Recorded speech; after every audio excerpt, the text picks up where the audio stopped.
Could we see the Saints using pick 45 and a future second to get back in round one? Ladies and gentlemen, this is New Orleans football. I'm laughing because, I mean, they're in a PJs. When the hell did PJ start selling greeting cards? What a random combination. You get a latte, you get a cappuccino, and then you also get a thinking of you or a get well soon card. Insane combination there of retail. PJ's doing things. Starbucks could never. Okay, I'll say that. Starbucks could never.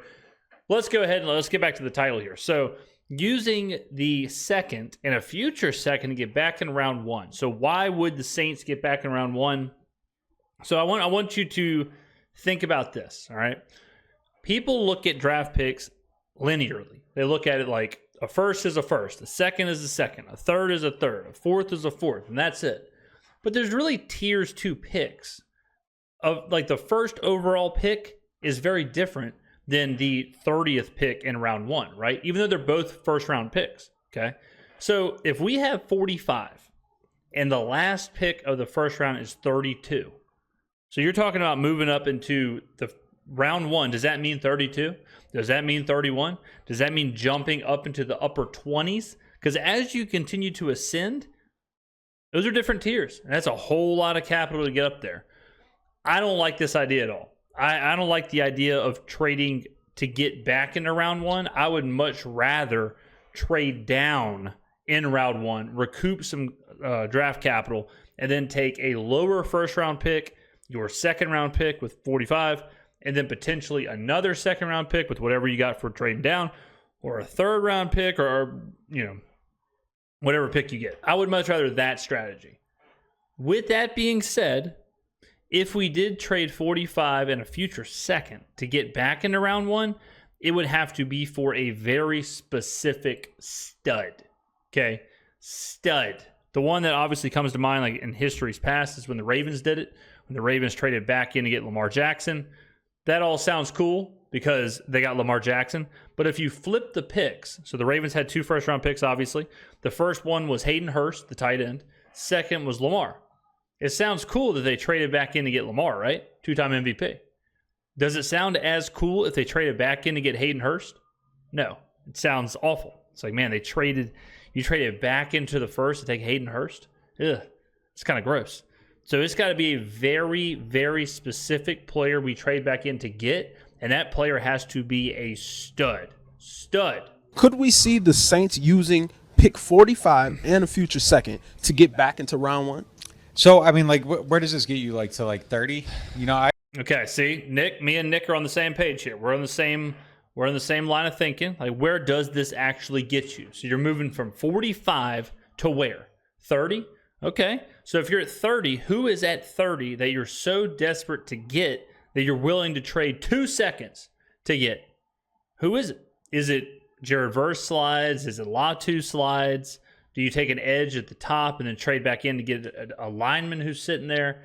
What is that answer? So I just don't see it. I don't see where this makes a lot of sense. I don't see who the player could be. Like I said, I think it makes a whole lot more sense to say, whoever we wanted at 14 is not there. Let's trade down to 24.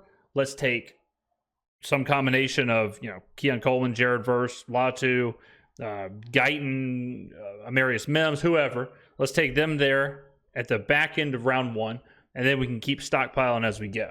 This to me, and this was a Twitter question sent in. Y'all can't see the name. It's right there. There. Sent in by TBLK EM. I mean, Jesus Christ, this is it's like a riddle, bunch of letters and numbers. So I mean, I don't think there's a lot of credence to this rumor. Just because we're talking about it, don't think that this is like something that could possibly happen. I don't think that you're getting very high into the first round with 2 second-round picks. Mm-hmm. But I'm also going to say no, and I don't think that they should do that. And I think it would just be telling the story opposite of what they're doing this offseason. It would be trying to make an immediate fix for something that doesn't really have an immediate fix. So I think the better process for them is to just kind of play it straight. Make a pick at 14, make a pick at 45, pick again in the 5th round, or at that point you package those picks up. But I don't think you should play with any future currency. I don't think you should. Only thing you can do, and I agree to a certain extent. Like a lot of people say, what's the Saints' biggest positional need? What's the biggest need? What's the biggest need? The biggest need for the Saints is players. The biggest need for the Saints is cheap, valuable contracts, good young players, refill the roster. You don't do that by trading away picks. You don't do that by trading away 2 picks to get 1. You know, we're in the opposite. We need to trade 1 pick to get 2. We need as much players as possible, and we need to land those players. It's a very pivotal draft for the Saints, for sure. So, you know, this line of thinking right here just makes no sense at all. I will push back a little bit on the idea of like just stay put, because if there's an offer on the table for the Saints to go from 14 to 22, and you're picking up a 3rd or you're picking up a 4th or whatever it ends up being, and it doesn't, like, there's not a huge impact player that you're missing out on. You know, if you're going from drafting Olu Fashanu, you trade down, next thing you know, you end up with Fatanu or Marius Mims or Fuaga or whoever. You trade down, get one of those players, and all of a sudden you have another player coming in the draft. That, to me, is well worth it. Be overly aggressive in this draft. Now, like if you see an Alvin Kamara and you get him at that spot, that's a little different though, because it's always in hindsight though. But like in the moment, it's just I don't think they should be doing this. Look, they probably shouldn't do any of it. But the Kamara deal, and people really missed this at the time. This was a lot like the 2 firsts argument with Marcus Davenport. That was a 1-for-1 swap. They traded a future second for a 3rd that they didn't have. They drafted Alvin Kamara a year early is how they said it. This question says, should they package next year's second and this year's second? Yeah. That's giving up 2 picks. Right, exactly. That's giving up 2 picks for 1. That 1 better be damn good. And I don't know if you get that damn good 1 with pick 45 in a future second. Like you're talking about landing. Like who is the guy? Like who is I can't think of the player sitting at 30 that is that impactful that you take. Because Lamar, like I said, Lamar was a very unique, rare situation where people passed on him because of the play style and all that stuff. He was a bit of a question mark. And quarterbacks are different anyways. Like this is the Saints are going to trade. If they were to trade back in, you would think it's going to be either an edge or an offensive lineman, one of the two that they don't get with pick 14. An offensive lineman is certainly not the answer. Like, there's no way an offensive lineman is sitting there at 30 that is that impactful, that slid that far, that they want to get back in there to get. And the same with an edge. Jared Verse is the only edge I can think of, or Latu, I guess. If one of those two slid to that extent, but I doubt either one does. For one, and I just don't think they have the luxury of doing that. They don't. They have too many holes on this roster. They have too much of a need for young talent all across the board to do anything that's 2 for 1. I don't want to see them move up in round 1 and use a future first. I don't want to see them move up in round 2 and use a future second. If they did love a guy in round 3 and they use next year's second to draft him, I wouldn't kill them for it. It'd be nice if they could even have the patience not to do that. But it's just the 2 for 1 stuff. They've done it too much recently. They were getting away with it when they had a really talented roster. They're not getting away with it anymore. They got to fill the cubbyhole. Like, they got to fill the pantry. There's too much. They come home. I mean, we're going to go down a metaphor here, but like the cupboard is bare, right? The cupboard is bare. And let's say they went to the farmer's market and they traded, a pound of rice, and they traded a bushel of spinach, and they traded a couple potatoes, and they traded this, and they got this beautiful filet mignon. And they went home, and all they had was the filet mignon. So, yeah, that filet mignon is good, but that's not a meal. The Saints need a meal. The Saints need to fill the pantry. The Saints need rice. They need potatoes. They need the spinach. They need everything, even if it means getting, a whatever, not steak. I mean, they may end up with a, pound of catfish or something. This is going off the rails, this metaphor. But the Saints got to fill that plate up, fill the pantry up. They cannot be traded. Ladies and gentlemen, sometimes, how it is. Sometimes the metaphors go into a different direction. I'm not even prepared for it. I had no clue we were about to be going to the farmer's market with that one. It does make sense. I will say that. The metaphor holds strong. I wasn't expecting it to happen. It did happen. I stand by it. Okay? We got to have the whole plate, okay? Rice, gravy, potato, spinach, catfish. We don't just want the filet mignon, all right? Goodness. I'll be honest, I feel a little different. If you trade the 2 for the 3, like it has to be Alvin. Otherwise, I feel like it's a massive mistake because you're moving back around. And I mean, it's just inherently getting less return on the value. So it's got to hit. But I would hate the theory of it, but like I'm going to wait and see what the player does. If you're right on the player, nobody remembers what the cost was that you got less value. Correct. Like, because it's the right decision when it hits. But if you miss, it's a massive miss. So I just want him to be patient and just draft. Well, this is like getting into GTO. GTO is game theory optimization. So if you watch someone play blackjack, so GTO is used in blackjack and poker, and it's basically to help you play optimally, and it's not results based, right? So let's say you have 20, and the dealer is showing let's say you have 9, and the dealer is showing a face card, and now let's say you have 19, and let's say you hit. That is not optimal, right? Like in no circumstances is that the way you should do it, ever. You should not hit on 19. I don't care what the dealer has, right? Now, let's say you get a 2 and you land 21 and the dealer flips the second face card and they have 20. Well, to Mike's point, that is like the Alvin Kamara, where you can look at that and say, this was the right thing to do. I got 21. It was right that I hit on 19. The only way I could win was hitting on 19 to get the 2, to get 21. That's how I beat the 20. If I would have stayed, I would have lost to the 20. So it's right. That's too result-based. That's too player-based. It's too whatever. The philosophy is what Nick's talking about.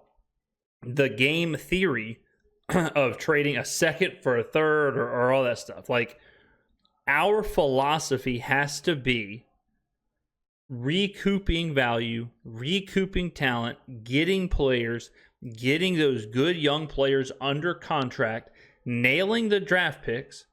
At the base, we've got 9. At the base, we've got a first, a second, 4 fifths, a 6th, and 2 7ths. I think is how it shakes out. So if we keep it, just play it as is, the goal should be to get 9 players on good rookie contracts, and those 9 players better be impactful from day one. Not one of them needs to be a developmental project. Not one of them needs to be from Scranton Technical Institute of Marine Sciences. Then he needs to take 4 years of development and the practice squad to potentially one day be a backup. We don't need that. We need 9 guys who are going to play. We need 9 guys who are going to be on the field. And we need most of those 9 to be really good. They've got to hit these picks. They've got to come out of this with the Kyron Williams, the Puka Nakuas, the Isaiah Pacheco's. They need to find the players in the 5th round, in the 6th round, in the 7th round. They need to find those players, the diamonds in the rough, and get them to the point where when the season starts, they're on the field. And they're making an impact, and they're all up for Rookie of the Year. And you also need to make sure that whoever the hell you take with the 1st round pick and the 2nd round pick aren't just playing, but they are serious impact makers and contributors. That's why this whole idea with Olu Fashanu at 14 pisses me off, because I hear a lot of people flapping their gums saying to take Olu Fashanu, even though Trevor Penning might be the left tackle. And who knows what you do at Fashanu. Why would you take the risk to draft a player to put them into uncertainty? Draft somebody who's going to make an impact. Draft someone who can get the job done. I want these 9 players playing. I don't want these players sitting on the practice squad, or I don't want these players playing special teams, or I don't want someone who in 2 years we're saying, hey, do we think that former 5th round pick that we drafted however long ago, do we think he could be elevated to be a backup? I don't want that. I want all these players to play. That should be the philosophy. That should be the focus. Not trading up, not doing any of that stuff. That should be what we do. Because I don't care if you trade back or trade up or stay put. The goal is to nail the pick. That's with what you got, and if you're going to make a move, play with those 5ths. I would love God, to see I just the popped trade off. down. I would have got thrown out of PJs. I mean, if I'm out here I didn't even breathe. I didn't even take a breath. I'm lightheaded. I was just letting it go. I was braced up. I felt like I was doing a squat or something. I was braced up, wasn't breathing. I was just spouting it off. I mean, if I was in this PJs right now, people would be screaming, yelling, they'd be running out of the store. I'd be getting ushered out. They wouldn't know what the hell was going on. I mean, this is, this is on another level is what it really is. We're sitting here just letting it rip. No one does what we do on this channel. I'll tell you that right now. I've watched a whole lot of videos. I've listened to a whole lot of radio. Reacted to the best of them, reacted to the worst of them. We're on another level. Applaud it. I don't know if I could do it. We've talked so much about how badly they need this offensive line help that I don't think they can sacrifice losing a guy that they have a top 10 grade on and settling for a guy that they have a grade on in the lower half of the first round. But if they can convince themselves to do it, I think it is actually probably what this team needs most. I just need to know exactly what kind of grades you have on each individual offensive lineman. But if you have the same grade on like 4 different offensive tackles, I would even love to see them add a pick if possible. Man, that's what I've been saying. Mike's been listening to the channel. Mike, how's it going? Drop a like, drop a comment, Mike. I've been saying that. That is almost word for word. I've been saying if all the offensive linemen are the same, if all of them to you are all graded 84, whatever, I'm just making up a number. And you can trade down from 14 to 24, get the same graded out player or even someone close. If you've got Fashanu as an 83 and you've got Amarius Mims as an 81, whatever, sure.